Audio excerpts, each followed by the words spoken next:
U.S. Vice President Kamala Harris and former President Donald Trump take part in their first televised debate September 10th. The two major party 2024 presidential candidates have never actually met. They will face questions on a variety of topics, including the economy, which remains the top issue of voters according to the latest Reuters Ipsos poll. Many of those voters are concerned with inflation. We're going to pay down our debt, and we're going to reduce your taxes still further, and your groceries are going to come tumbling down.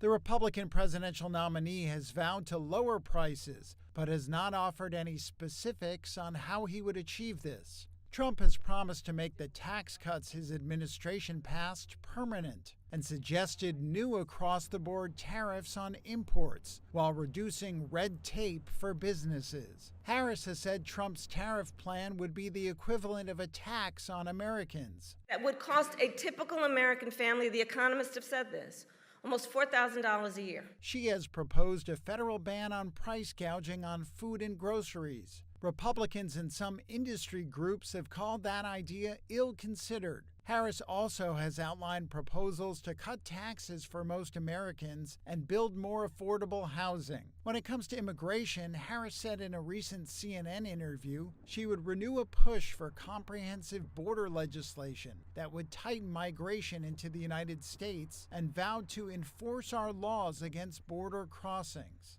The enforcement first position is a departure from Biden's 2020 campaign, when he pledged a more humane approach to immigration than Trump. Biden gradually hardened his approach as illegal crossings increased. She allowed at least 20 million people to invade our country. The Trump campaign has sought to blame Harris for illegal immigration, dubbing her a failed border czar, though her portfolio was focused on the drivers of migration from Central America, not enforcement at the border. The former president promised to crack down on illegal immigration and restrict legal immigration if elected to a second four-year term on November 5th. On the issue of abortion, Trump said recently he would vote against an amendment in his home state of Florida that would enshrine abortion rights in the state's constitution and overturn a current 6-week abortion ban. Trump has also indicated the matter should be decided by individual states, but he said that if elected, he would require governments or insurance companies to pay for IVF fertility treatments. When Congress passes a bill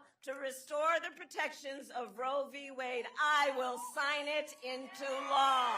Harris has promised to sign a bill that would restore reproductive freedom. She has painted Republicans as a threat to women's rights, including access to birth control, abortion medication, and fertility treatments. Trump, as president, appointed 3 of the Supreme Court justices who made up the conservative majority that ended constitutional protection for abortion.